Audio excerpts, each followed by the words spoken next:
KFAN, welcome some great shows to Treasure Island this year, including Joe Bonamassa on August 15th, Snoop Dogg on September 5th, and Ron White October 17th. Get the complete details on all of our upcoming shows on the concert page at KFAN.com, keyword calendar.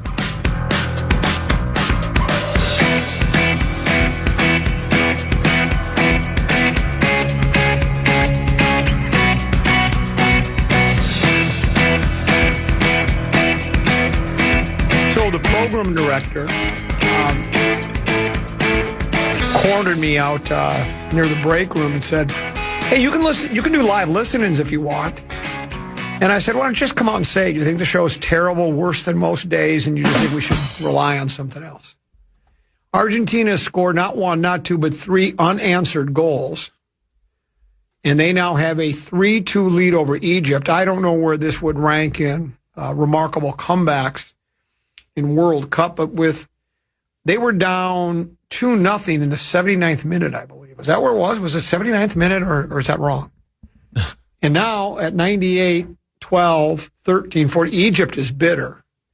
This is going to be a monumental collapse. I don't know how much time they added 7 minutes. So well, and it's past that time because they've had so many arguments with the referees. There's been yellow cards, red cards being handed out.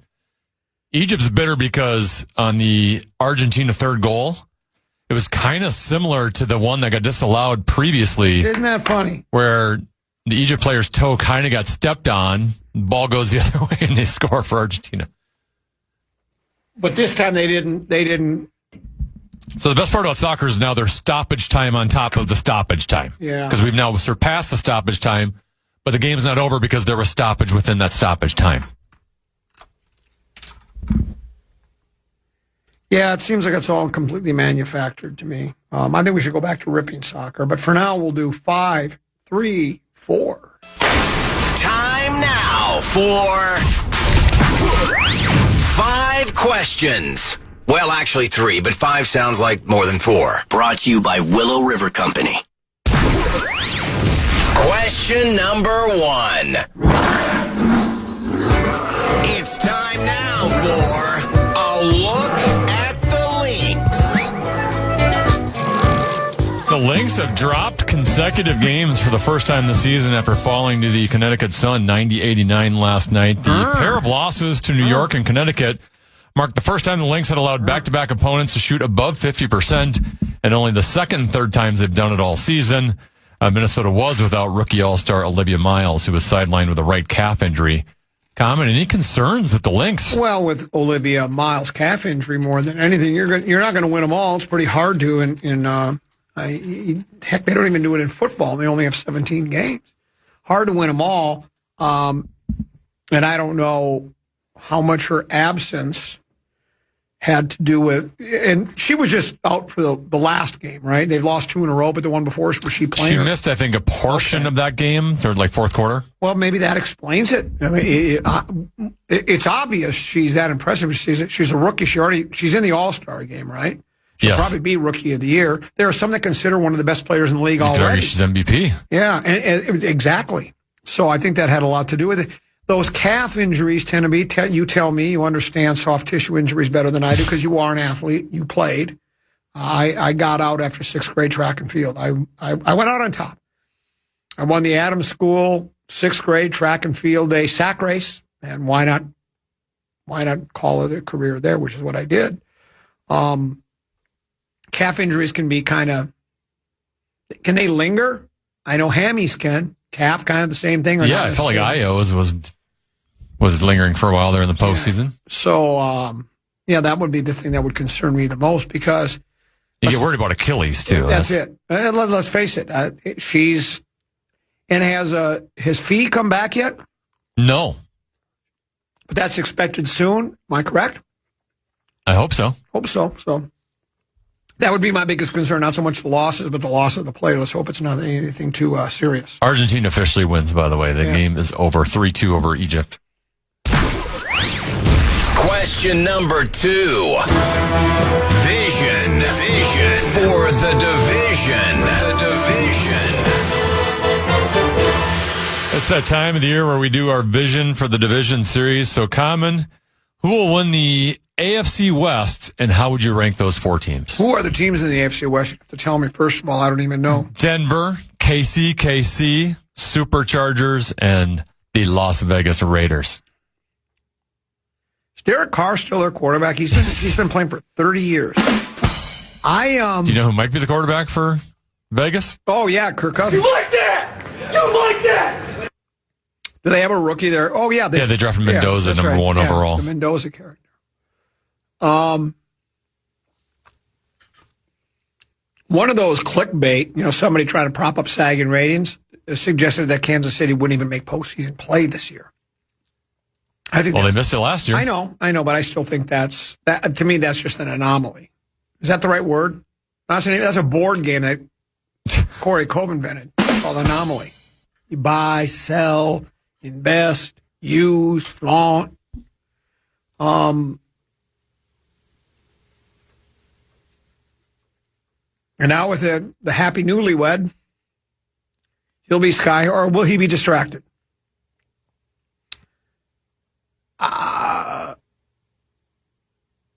I'll go with Denver, though. I think Kansas City will grab a while. I'm an idolizer and pedestalizer when it comes to Mahomes. He's pretty talented, last I checked. I think they will find a way to make postseason play.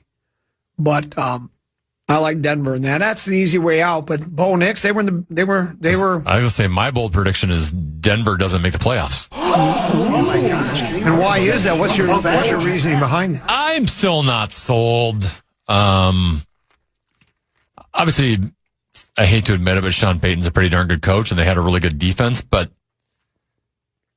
you know how it is in the NFL. Some years you're just very lucky from an injury standpoint. Yeah. And I just felt like I'm still not a big believer in Bo Nix and the skill players there. And I don't know, can their defense do that? Perform like that again? I don't know if they can. And I would expect Kansas City to come back up, but I think the Chargers will be a playoff team. So somebody they can't all make it, can they? I guess it's possible they could, but it's unlikely. They're going to beat up on each other. San Diego Superchargers. Yeah. Question number 3. Time now for an in-depth look at the state of hockey.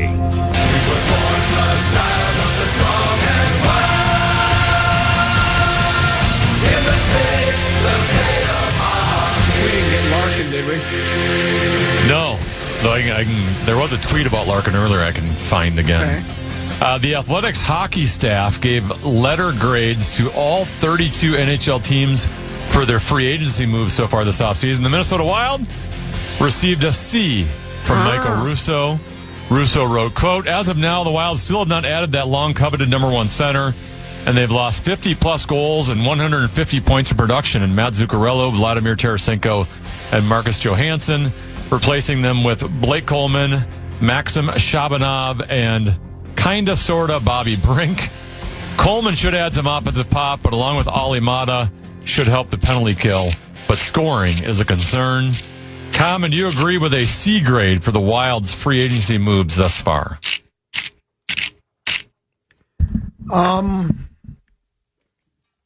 I tend to idolize and pedestalize Russo. Everybody else does, so I just say, all right.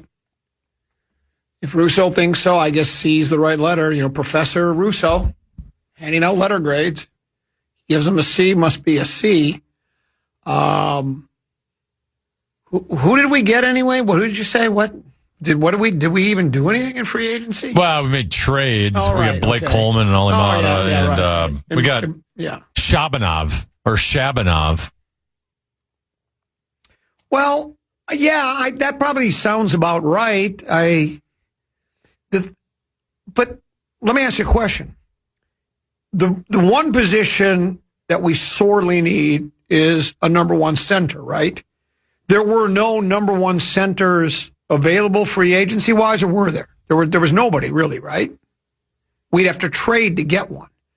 Yes. So, I guess if you make a trade, so we're ranking just signing free agents or the free agent periods where you can make trades too. Because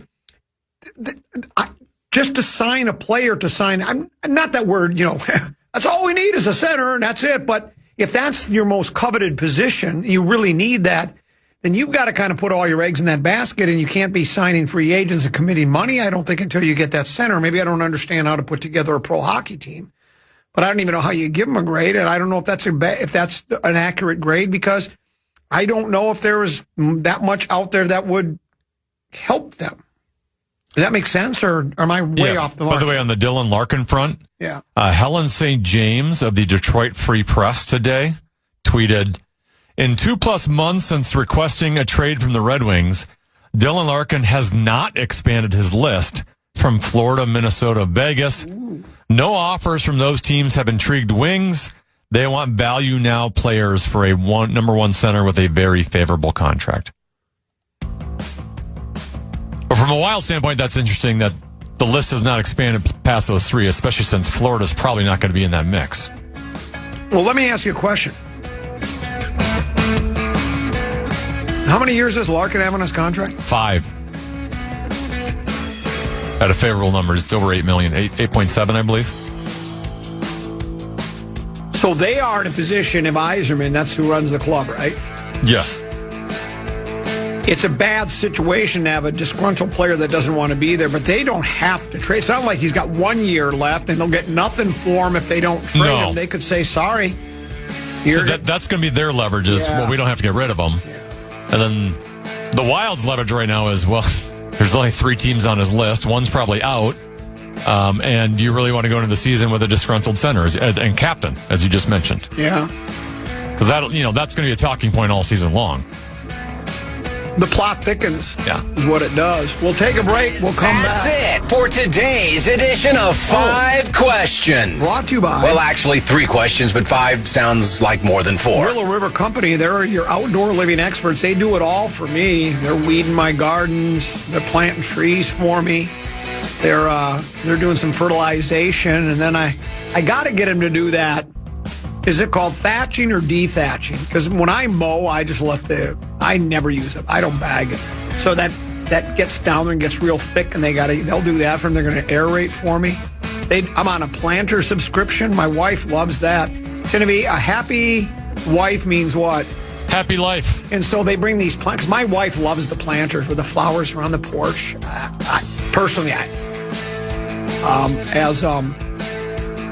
I think it was W.C. Fields once said, quite frankly, my dear, I don't give a damn. And I think the same thing. I don't care about the planters, but my wife loves them, and they swap them out every month. So it seems like it's every month. I don't know, every few weeks. So it's cool. And they're a family-owned operation. Ronnie's been running the place forever. Started it with a pickup truck and a tractor, and now it's they're building a new build. They're doing they have a new building. I went out to visit them in the spring. It was back in March or April. WillowRiverCompany.com is a place to go. WillowRiverCompany.com. Family-owned operation. They treat you like family. Join the family. WillowRiver.com. We'll take a break. Come back with more here on the Common Man program on the Fan.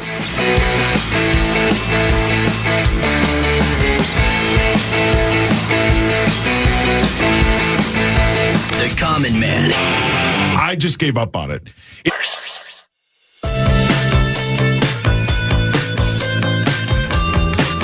Want to chime in what's happening with your favorite KFAN program? Make your voice heard on the Bradshaw and Bryant text line. Let us know what you have to say by texting your message to 64686. That's 64686. Standard message and data rates apply.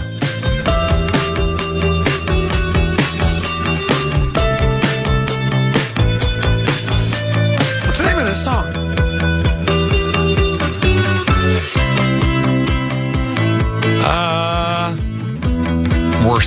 We're setting out. We're setting out. That's what we're doing. Rebecca Lowe, Thierry Henry, and a couple of others are breaking now. You know what Deuce told me? Are you watching Foxville? Yeah. Who's the guy with the mustache? He's a former soccer player. I've heard him talk a million times. I don't know his name. So you know what Deuce I don't know my soccer history. LeBron sent him a LeBron James Lakers jersey for a jersey swap. That guy autographed LeBron's jersey and sent it back to him. Brilliant. Love it. Oh, so good. Because I'm sure LeBron thought, well, he's just going to think this is the greatest thing. I sent him my jersey. He's going to cherish that forever. He is idolized and pedestalized. I'm sure he's idolized and pedestalized. Who hasn't? And the guy, as a matter of fact, I think when he retired from whatever country it was, or whatever team, Deuce said, he said, "You're welcome." That's what he said. Like, let's say the team I always was. love that one. What are they? Tend to be UFC? No, what is it? FC? Let's say the team was tend to be FC. He would just go, "You're welcome, tend to be FC." That's how big his.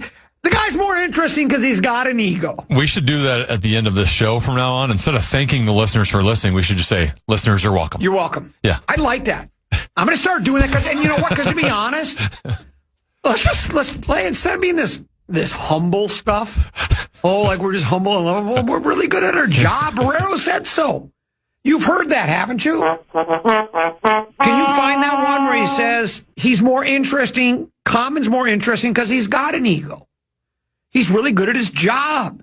He says it. He must, because it's always played for my show. He must have been talking about me, I would guess. What's the has an ego on? That's the one. Yeah. Listen. The Common Man. Guy's earned his arrogance. Who can, he's supposed to be Mr. Selfless and do that phony humility thing. The guy's great at his job. Thank you. Yeah, he's got an ego. To me, he's more interesting because he has an ego. Weekdays. There you go. Big Ticket thinks that highly of me. So I just like that the guy got a jersey from LeBron and he signed it and sent it back to him. And then he said, "You're welcome" to whatever team he played all those years for. You're welcome. Well, why do this phony humility thing? Guy's good at his job. I asked Deuce if he was as good as like Messi and Ronaldo. He said, well, not quite. Close, but he wasn't on that level. Sure. Apparently, but he was still. That's GOAT level. Yeah, that's GOAT level. Tend to be, if I were to tell you a radio talk show host uses a lot of lists on the air, what would be the attribute that you would pin Lazy. to that host? Yes. Here's another one of those. And but the reason I bring this one up is because it raises some interesting issues about the soon-to-be World Series champion Minnesota Twins. It says ranking the top 25 MLB trade deadline candidates. And it's got your Tarek Skubals of the world. Your Skubals is he's the one that, didn't he win back-to-back Cy Youngs? And I think one of those years, he's the lefty for Detroit. Really talented kid. Mm-hmm. I think didn't he win pitching's Triple Crown? Wins, ERA, and strikeouts, I think, is the Triple Crown of pitching. And I think he won that either last year or the year before. Freddie Peralta's on that list, as is Luis Arraez. That name sounds familiar to me. Luis Arraez. He's pretty good here. Oh, he played here? Oh, that's right, he did. He won some batting titles. Yeah, that's right. And, we traded him, and whoever we traded him for is probably a mainstay with our club still, right? Yeah, he actually was. That was the Pablo Lopez trade. Oh, yeah. I thought it was our reliever. Both sides won on that one. Yeah, I thought it was our reliever we just traded. I thought it was Duran. Sorry. The cheap shot didn't work there. Sorry. I was trying to do a cheap shot. So it lists players, and for some of these teams, they have more than one player listed because, like the Detroit Tigers were actually probably kind of highly regarded because they've been pretty good the last few years. They've been just awful this year. So they had top candidates would be Skubal and another starting pitcher, a kid by the name of Casey Mize.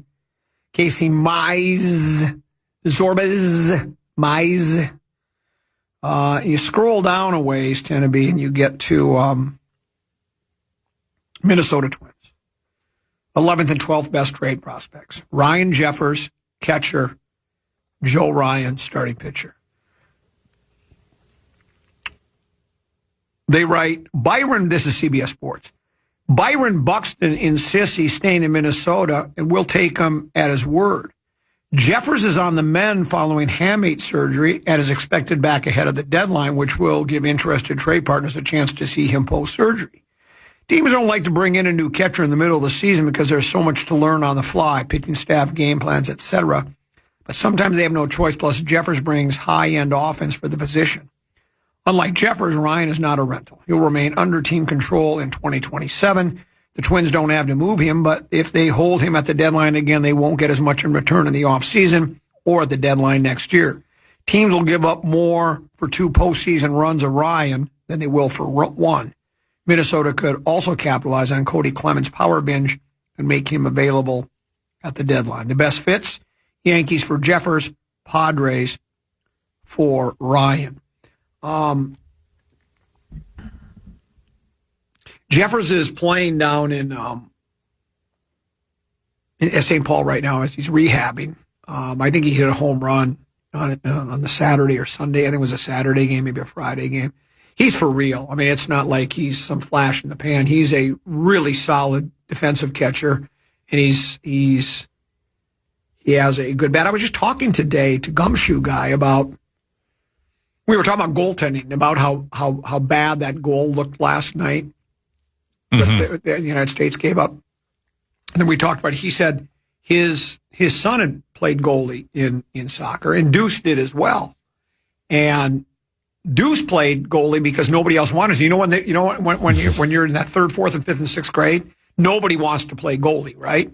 So Deuce just said, "Oh, I don't mind. I'll play." And then the rest of the teammates loved him because that means they decided I'll be full-time goaltender. So he became a goaltender. And if you decide to be a goaltender, you generally play a lot because nobody else wants to play, so you're always playing. Same with the catcher position, right? I remember as a kid, nobody wanted to play catcher. No one wants to put on the tools of ignorance and stand back there and squat over and over with the mask on, and you got the chest protector on and the shin pads. You got to crouch down, and ball game back in the old days in the big leagues lasted for 3 hours. That's a rugged position. If you wanted to play catcher, every kid in your block said, "We love you, man."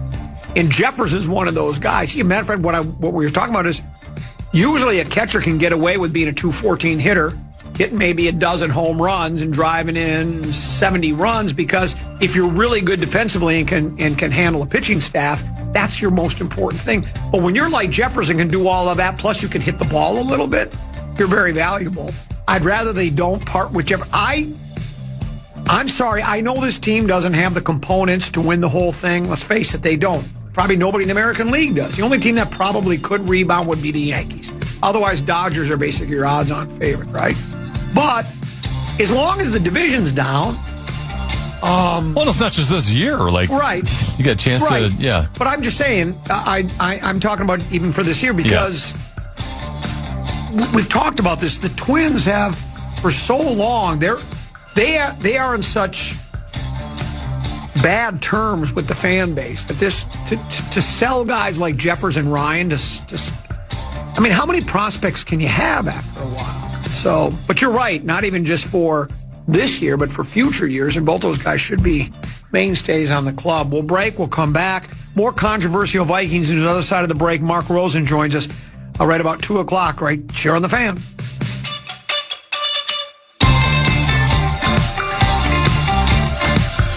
Common Man.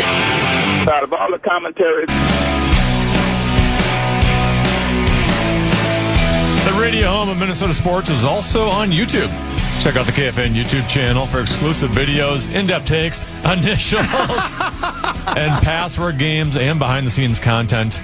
Search KFAN on YouTube to hit subscribe today. The initials game is so funny. The whole morning show is hilarious. Morning show. I just see the same morning show.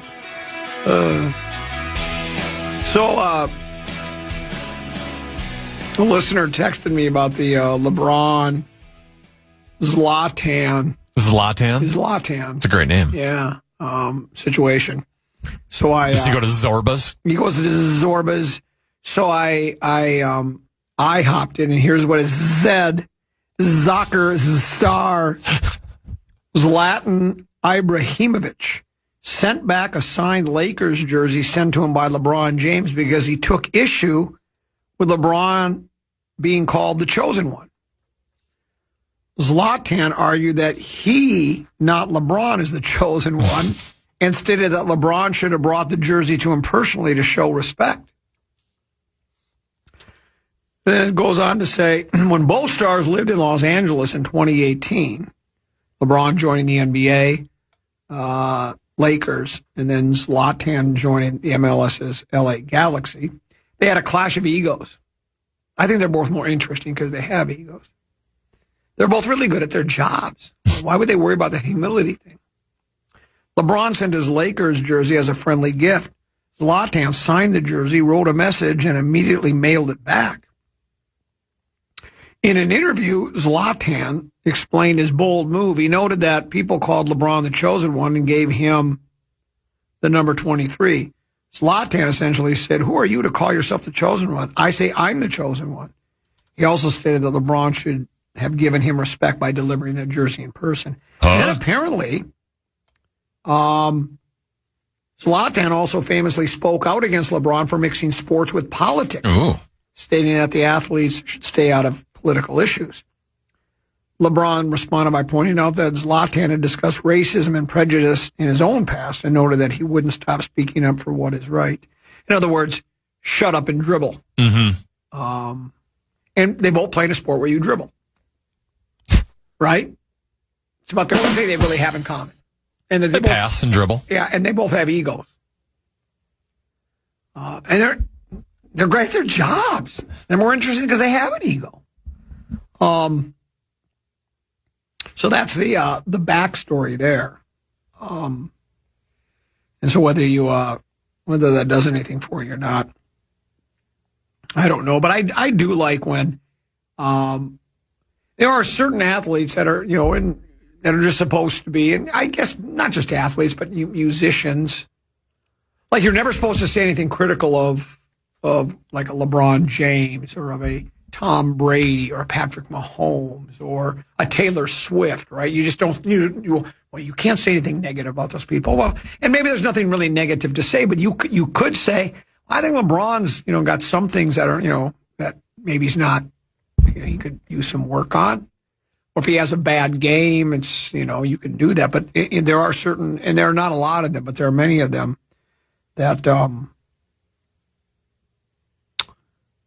you're not supposed to say anything negative about them. Recapping, if you missed it, if you've caught World Cup mania, Argentina was down 2-0 to Egypt at the 79-minute mark and scored 3 goals unanswered. They win. There was a goal that was disallowed. Egypt was out 1-0. They scored a goal, and then and as Teddy B and I pointed out at the time, one of the Egyptian players that plays for Egypt stepped on the foot of one of the Argentinian players. That was way back in the Argentina's area, where their goal. The offensive zone. Yeah. And so... like the far corner. Yeah. And then Egypt got the ball, and then they broke down the field, pass here, and get all the way down and score right away. And then they went back and said, well, no, that was a foul. He stepped on his foot. So they waved off the goal, even though it happened literally on opposite ends of the field, and probably about 13, 14 seconds expired between the alleged foul and the goal. So it actually could have been a 3-3 game, right? Instead of 3-2, though, again, if they'd scored that second goal and it counted, then scored a third, who knows which direction the game goes. But Argentina does go on. I know that, and I don't mind if fans criticize the team that they have allegiance to, right? Like if the Vikings play a terrible game, if their defense looks like chairs, then you just say they look like chairs. There were fans in Mexico that basically derided the team, so they should be ashamed of themselves. They're embarrassed. They were taking it so seriously that they almost basically don't bother coming back to Mexico. Of course, they were already there. They lost the game there, but just don't even bother. It's the same group of fans that they find the opposing country's hotel the night before a game, and then they just make as much noise as they can outside. I wonder... A loss like Egypt just suffered. You're up 2-0. You're already thinking about, well, we're going to get a couple of days off now. Then we're going to play it would be the quarterfinal. We're going to the quarterfinal. Yeah. And then you end up losing like that. I mean, that's how many games, and we don't say nil anymore here. We're not going to do the little soccer lingo. When it's 1-0, how many games end 1-0? I bet more games end 1-0 than end 3-2, right? Mm-hmm. So to have a 2-0 lead with literally 11 minutes left. Now, again, they add time. I get that. But still, in real time, the time 11 minutes left, and then they added 7, I think. So 18 minutes ago, you give up not 1, not 2, but 3 goals to lose? Well, let me ask you a question then. Okay. Which is the worst way to lose? The way Egypt did to Argentina, as you just mentioned, you give up 3 unanswered goals in the last 13, 14 minutes of the game, or in the manner in which USA lost, in which you were just completely outclassed in every way, shape, or form. Your goalie gives them a goal in the third one. The fourth one, I know the game was over at that point, but that was just an embarrassing, performance from USA. Would you rather lose the embarrassing 4-1 way or the heartbreaking 3-2 way? Well, here, I have to do a disclaimer or a caveat, because here's what I will tell you. Because it's World Cup and it's over and you don't play again for 4 more years in World Cup, it's easier to get over any loss, right? Mm-hmm. And so I think, but if you have to play right away again, I think it would be harder for Egypt to rebound. Like, let's say they have to play again another game. Let's say it's harder to come back from that. But now it's going to be 4 years are going to go by. A lot of the players are going to change. With the United States losing, to me, that showed how far you can just say it was one game, and maybe it was. Well, it was just one game, but is that a reflection on United States World Cup soccer, or is that just one game? In other words, the United States, to me, looked like they didn't even belong on the same field. They look like, and I don't even think Belgium is one of the top World Cup teams. If they're that far behind Belgium, because they didn't even look like they belonged on the same pitch. Oh, that's right. We're not going to call it pitch. We're going to call it field. Not in the same gridiron. Football, right? So why don't they call it a gridiron if it's football? They get mad because the United States calls NFL, they call that football. We call it soccer. Well, they should call it a gridiron because that's what a football field is. If it's a football field, it's a gridiron. They shouldn't call it a pitch. So they just seem in other words, I think it's worse to lose like the United States because long term, we got to go back to the drawing board here. We got a lot of work to do in the next 4 years to get back to be able to compete with the best teams in the world, the Argentinians, the Norwegians, the Brazilians, even though they're out, but the French. We have a lot of work to do. Where Egypt can say we had it, we just blew it. I don't know what happened. Yeah. We'll be back. Does that make sense with my response? So yeah, I mean they're both in different ways just devastating. Yes, exactly. I mean USA right now, after one loss like that, now it's back to we're reevaluating whether we're doing things the right way with United States soccer, right? Correct.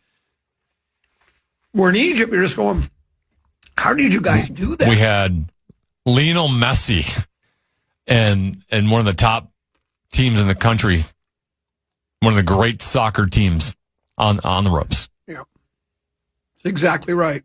So I think the United States is worse just because, and then because it just dragged out too. But that's devastating to have a 3-0. I mean, you have a 2-0 lead. That should be plenty in soccer. That's like having a 2-touchdown. That's like blowing a 2-touchdown lead late in the game. It's almost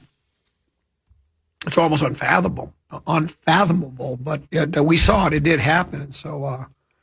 Yeah, I don't know where the United States goes from here. I don't know. Well, they go back to the United States. Well, they're already here in the United States, so they just go back to wherever they live. But it was I was expecting a better effort there. It's almost as if, would we have been better? Do you think the mindset would have changed had FIFA not reverse the call, the suspension? So let's say Trump doesn't make the call.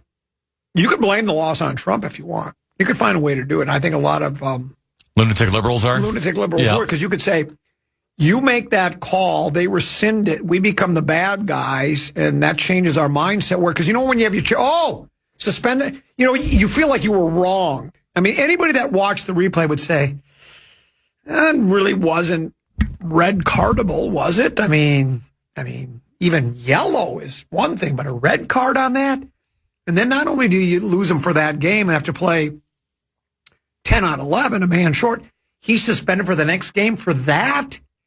That was basically like... It seemed excessive. It seemed excessive. I think most people feel that way.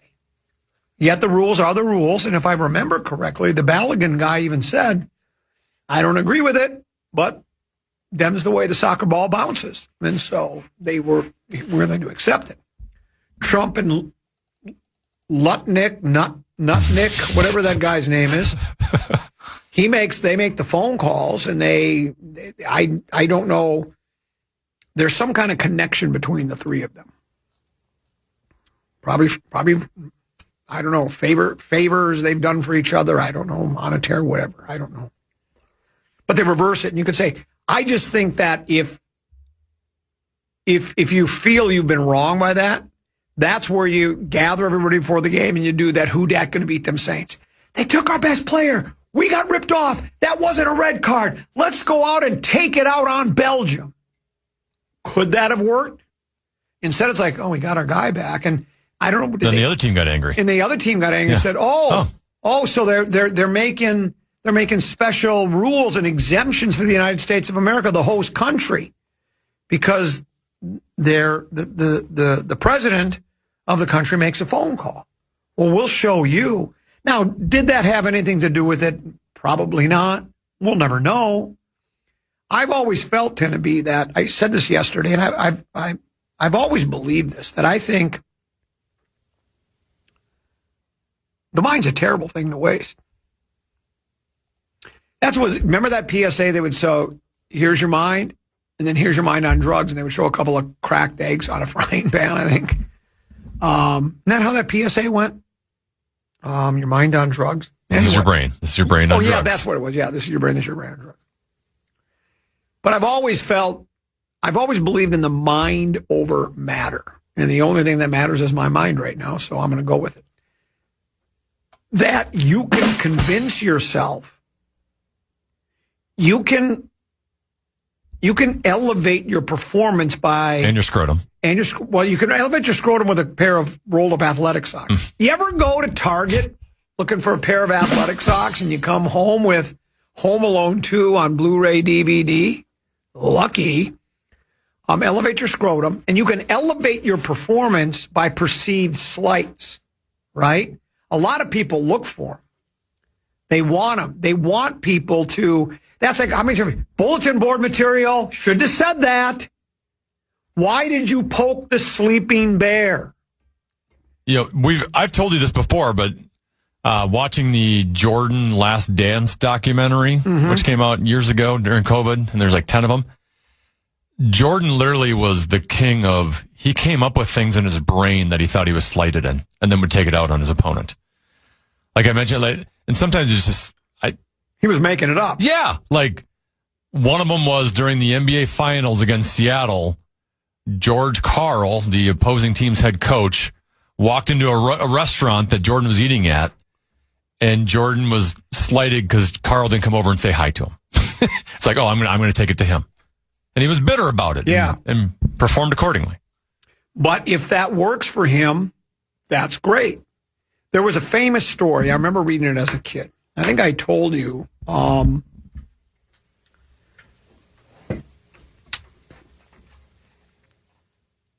The first books I ever ordered in school, when you got to do the scholastic book order, you'd get the sheet of paper, you'd look at all the books, and my mom and dad would let me buy 2 books. We didn't have a lot of money, so that was kind of nice to be able to buy those books. They were probably only 50 cents or $1, whatever they were. And one was the Bart Starr story, because not that I was a Packers fan, but Green Bay they were a dynasty. Starr had won 3 NFL championships before there were, I think 3, before there was the 2 big games in 68 and 69 when they beat the Chiefs and the Radiators. And the other book I got was they were quick bios on the first 5 members of the Baseball Hall of Fame. And one of them was Ty Cobb, and he would play for the Tigers. That was my favorite team. So I had a voracious appetite for all that was Detroit Tigers and Ty Cobb. And the story goes, and whether it was true or not, Ty Cobb and Shoeless Joe Jackson, you know that name. You love the nickname. Shoeless Joe he was involved in the infamous 1919 Chicago Black Sox scandal. But apparently, Cobb and Shoeless Joe were pals off the field. They had a mutual respect for each other. And they were fighting for the batting title one year. And apparently, Cobb started ignoring Shoeless Joe when they would cross paths. Shoeless Joe would try to bring up a conversation with him, and Cobb would just glare at him and walk the other way and not make an exchange. And Shoeless Joe, as legend has it, was bothered. He was bothered by it. And his performance slipped some. Cobb wins the batting title at the end of the season. Ty Cobb comes, Shoeless, how you doing, buddy, old pal? In other words, it was a mind game, if you believe the story, but I remember reading it. It stuck out in my head that he used it as a way to get into Shoeless Joe Jackson's head, so Shoeless Joe Jackson's performance would lack some, and then Cobb could win the batting title. And apparently it worked, if you believe the story. Now, I don't know if anybody asked Shoeless Joe about it, but I do believe that. I don't think bulletin board material should work. I don't think you should need it. I don't think you should have to have somebody trash talk. I mean, remember when Tiger did the old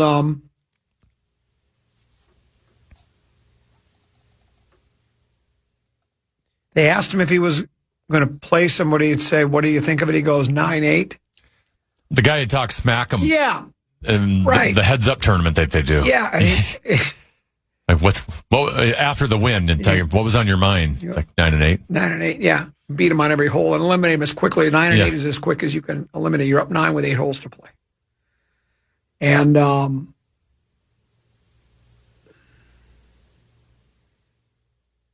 so, did that have any influence on the game last night? I don't know. Probably not, but that's one thing we'll never know. I do still stand by. I do think there is something about, that's why you'll hear teams say this all the time, Tenneby. Playing on the road is oftentimes usually is the home team has it, you have the home field advantage, home cooking, you get to sleep at home, you got the fans on your side. But I think in sports, your whole life just sports, there's something about, let's say it's basketball and you got how many guys in the roster? 50. It's 15 of us against 19,000 fans in the stadium. And the other 15 players. It's us against the world. And we're going to show them, we're going to figure out a way to win. And I think sometimes that does give team an extra bit of adrenaline, or as Lil B would say, a little zhuzh. Gives them a little zhuzh. And the next thing you know, they find a way to win. But United States, donezo. They need to go back to the drawing board. That's for sure. And as we mentioned, Argentina down 2-0 to Egypt at the 79-minute mark. Scores 3 unanswered goals, including one by Messi. So Messi's World Cup career will continue. We'll take a break. We'll come back with a little Distad Lad and the legendary Mark Rosen. That's next here on The Fan.